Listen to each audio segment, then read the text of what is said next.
Episode के अंदर, जहाँ पर सिर्फ एक ही वीडियो के अंदर हम पूरे हफ्ते की सारी लेटेस्ट न्यूज को जानते हैं और हर बार की तरह इस हफ्ते भी कई सारी कमाल की न्यूज सामने आई है। सो इसीलिए अगर आप किसी भी न्यूज को मिस नहीं करना चाहते तो आज आप इस वीडियो को पूरा एंड तक जरूर देखना। एंड अगर आपको ये वीडियो पसंद आती है तो आप वीडियो को लाइक करना और वीडियो के कमेंट बॉक्स के अंदर कमेंट भी कर देना। बाकी अगर आप में से कोई ऐसा है जिसने अभी तक हमारे चैनल को सब्सक्राइब नहीं किया तो वो जल्दी से चैनल को भी सब्सक्राइब कर लेना और सब्सक्राइब बटन के बगल वाले बेल आइकन को ऑल पर सेट कर लेना ताकि आप हमारे चैनल की सारी लेटेस्ट वीडियो सबसे पहले देख सकें। बाकी आइए अब हम बिना किसी देरी के आज की इस कमाल की वीडियो को स्टार्ट करें।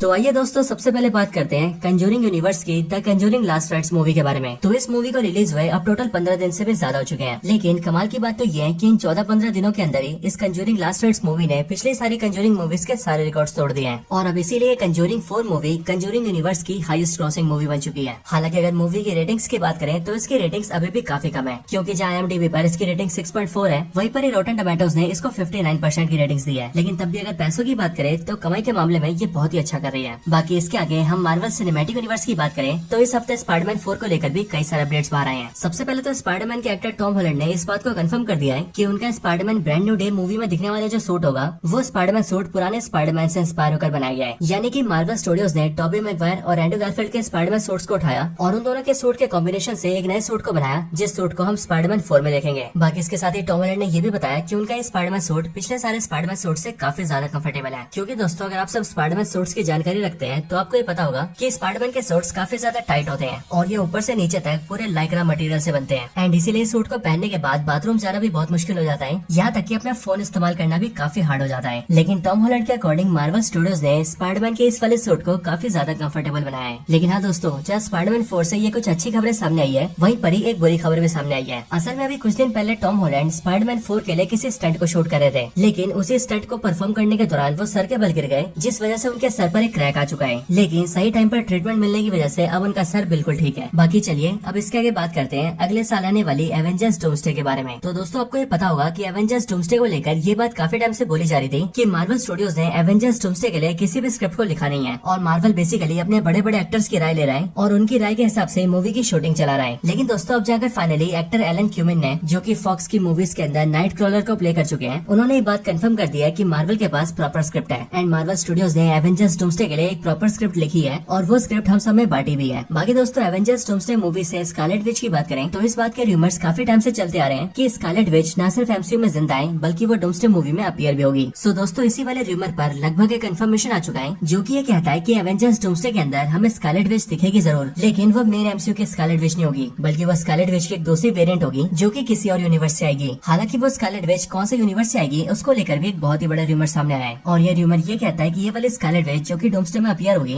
वो मार्वल मल्टीवर्स के एक ऐसे यूनिवर्स से बिलोंग करेगी जिसके अंदर एक्समैन होंगे और उस दुनिया में एक्समैन सिर्फ होंगे नहीं बल्कि वो बहुत ज्यादा पावरफुल भी होंगे एंड उन सब में से मैग्नेटो वहाँ के जेनोशा को रोल भी करेगा और उसी वाले मैग्नेटो की ये स्कारलेट विच बेटी होगी जो कि डूम्सडे मूवी के अंदर MCU यूनिवर्स में दिखाई जाएगी। हालांकि दोस्तों इसी वाले रूमर से एक दूसरा रूमर भी जुड़ा हुआ है, जिसके अकॉर्डिंग एवेंजर्स डूम्सडे के अंदर एक ऐसा प्लॉट सीन आएगा जो कि पूरी तरह से मल्टीवर्स के एक एक्समैन यूनिवर्स पर बेस्ड होगा और मूवी में हमें जो एक्समैन का यूनिवर्स दिखाया जाएगा ये दूसरे यूनिवर्सेस को डिस्ट्रॉय करेगा एंड उन सारे यूनिवर्सेस को डिस्ट्रॉय करने के साथ साथ वो मार्वल के मेन 616 वाले यूनिवर्स को भी डिस्ट्रॉय कर देगा। हालांकि दोस्तों ये सब अभी तो एक रूमर है, लेकिन इस बात के चांसेस बहुत ज्यादा है कि इस वाले प्लॉट सीन को मूवी के अंदर दिखाया जाएगा। हालांकि इन सब के साथ ही एवेंजर्स डूम्सडे को लेकर ये खबर भी बाहर आई है कि इस मूवी के अंदर हमें मार्वल की जो फैंटास्टिक 4 टीम दिखाई जाएगी वो टीम डूम्सडे मूवी के खत्म होते होते पूरी तरह से बिखर जाएगी, यानी कि टीम के सारे मेंबर्स एक दूसरे से बिछड़ जाएंगे। और दोस्तों जैसा कि हम सब जानते हैं कि एक दुनिया में इनका बिछड़ना तो पॉसिबल ही नहीं है, क्योंकि एज ऑफ कोर्स इन सब के पास सुपर पावर्स है, इसलिए एक दुनिया में ये लोग एक दूसरे को आराम से ढूंढ सकते हैं और इसीलिए मूवी के अंदर कुछ ऐसा हो सकता है कि ये चारों के चारों अलग अलग दुनियाओं में फैल जाएं और उन दूसरे यूनिवर्सेस में फंस जाएं, जिसके बाद जाकर ये लोग एक दूसरे को ढूंढ भी नहीं पाएंगे। बाकी इसके अलावा लोकी को लेकर भी एक बड़ा अपडेट ये है कि लोकी हमें आने वाली एवेंजर्स डूम्सडे और एवेंजर्स सीक्रेट वॉर्स दोनों के अंदर ही दिखेगा एंड उन दोनों ही मूवीज के अंदर लोकी का रोल बहुत ही बड़ा होगा। बाकी चलिए अब इसके आगे बात करते हैं DC के बारे में। सो दोस्तों लास्ट वीक मैंने आप सबको बताया था कि सुपरमैन 1 के सक्सेस के बाद जेम्स गन ने सुपरमैन 2 को अनाउंस कर दिया है, जिसका नाम रखा गया था मैन ऑफ टुमारो। सो अब जेम्स गन ने उसी मैन ऑफ टुमारो मूवी की स्क्रिप्ट को स्टार्ट कर दिया है एंड उसी स्क्रिप्ट के फर्स्ट लुक को उन्होंने अपने सोशल मीडिया पर शेयर किया है, जिसे आप सभी अपने सामने देख रहे हैं। और दोस्तों, इस स्क्रिप्ट के पहले पेज पर जो फोटो छपी है उसे देखकर बहुत से फैंस ये गेस कर रहे हैं कि शायद से मैन ऑफ टुमारो मूवी के अंदर डीसी का ब्रेनियक भी दिखेगा, क्योंकि शायद उसी ब्रेनियक को टेस्ट करने के लिए जेम्स गन ने ऐसी फोटो शेयर करी है। हालांकि दोस्तों, जेम्स गन ने सुपरमैन को लेकर भी एक बड़ी बात कही है। असल में भी हाल ही में उन्होंने सुपरमैन और ग्रीन लैंटर्न के कंपैरिजन में ये बोला है कि उनके डीसी यूनिवर्स के अंदर जो ग्रीन लैंटर्न दिखाई है वो अगर चाहेगा तो वो अपनी पावर्स का इस्तेमाल करके सुपरमैन को भी डिफीट कर देगा। अब हालांकि देखा जाए दोस्तों तो ये स्टेटमेंट काफी बड़ा है, और वो इसीलिए क्योंकि सुपरमैन डीसी का सबसे पावरफुल सुपर हीरो है, और ऐसे मोस्ट पावरफुल सुपर हीरो के लिए ये कहना कि वो ग्रीन लैंटर्न से हार जाएगा ये काफी अजीब सी बात है। हालांकि दोस्तों, इसके आगे अगर हम डीसी के कॉमिक यूनिवर्स की बात करें तो डीसी वाले एब्सोल्यूट बैटमैन कॉमिक सीरीज के अंदर एक नई कॉमिक सीरीज को ऐड कर रहे हैं, जिस कॉमिक का नाम होगा एब्सोल्यूट जोकर। और इसी एब्सोल्यूट जोकर कॉमिक का ये फर्स्ट लुक सामने आया है, जिसके अंदर आप ये देख सकते हैं कि इसके अंदर हमें जो जोकर दिखाया गया है वो काफी हद तक एक सिम्बियोट जैसा लग रहा है। हालांकि सिर्फ ये नहीं, बल्कि अगर हम इस कॉमिक सीरीज के नाम पर ध्यान दें तो एब्सोल्यूट जोकर एब्सोल्यूट कार्नेज से काफी मैच कर रहा है। एंड इसलिए दोस्तों, हो ना हो, इस कॉमिक सीरीज के अंदर भी ऐसा हो सकता है कि शायद से डीसी वाले मार्वल के साथ कोलैब करके इस कॉमिक सीरीज के अंदर सिम्बियोट्स को दिखाएं, जिसके बाद मार्वल के वो सिम्बियोट्स जोकर के साथ बॉन्ड होकर एक बहुत ही पावरफुल विलन को क्रिएट करें, और उसी पावरफुल सिम्बियोटिक जोकर का नाम पड़े एब्सोल्यूट जोकर। बाकी आपका इस पर क्या कहना है कमेंट्स के अंदर जरूर बताना। बाकी दोस्तों, इसके अलावा अगर हम डीसी के पेंगुइन सीरीज की बात करें तो इस सीरीज को भी हाल ही में एमी अवार्ड्स के अंदर भेजा गया था, और इस पेंगुइन सीरीज के जो एक्टर हैं यानी कि कॉलिन फेरेल, उनको लेकर भी ये पॉसिबिलिटीज थी कि उनका एमी अवार्ड्स के अंदर उनकी परफॉर्मेंस के लिए जरूर अवार्ड मिलेगा। लेकिन डीसी वालों के लिए ये काफी डिसअपॉइंटमेंट की बात है कि उन्हें पेंगुइन सीरीज के लिए कोई अवार्ड नहीं मिला। लेकिन हाँ, वहीं दूसरी तरफ हॉलीवुड की एक ऐसी भी सीरीज है जिसे टोटल 8 एमी अवार्ड्स मिले हैं, और उस अमेरिकन सीरीज का नाम है सेवरेंस सीजन 2। एंड इस सीरीज को जिन 8 कैटेगरीज के अंदर एमी अवार्ड्स मिले हैं वो सारी कैटेगरीज है best actress, best supporting actor, best guest actress, best production design, best cinematography, best original score, best sound mixing और आखिर में बेस्ट टाइटल डिजाइन। बाकी इन्हीं सबके साथ साथ मैंडलोरियन एंड ग्रोगू का भी ट्रेलर रिलीज हो चुका है, जिसे कि अगर आप चाहें तो यूट्यूब से ही देख सकते हैं। मैं ट्रेलर की कुछ इमेजेस को आपके सामने दिखा रहा हूँ, आप चाहें तो इन्हें रोककर भी देख सकते हैं। बाकी दोस्तों, यही सारी न्यूज थी आज की वीडियो के अंदर। आपको ये वीडियो कैसी लगी ये आप मुझे कमेंट्स के अंदर जरूर बताना, और अगर आपको वीडियो पसंद आई हो तो आप वीडियो को लाइक करना और कमेंट्स में मुझे इस बारे में जरूर बताना। बाकी जिन्होंने चैनल सब्सक्राइब नहीं किया वो जल्दी से चैनल को भी सब्सक्राइब कर लेना, एंड सब्सक्राइब बटन के बगल वाले बेल आइकन को ऑल पर सेट कर लेना, ताकि आप हमारे चैनल की सारी लेटेस्ट वीडियो सबसे पहले देख सकें। बाकी मैं आपसे मिलता हूँ ऐसी किसी और बेहतरीन वीडियो में, तब तक के लिए गुड बाय।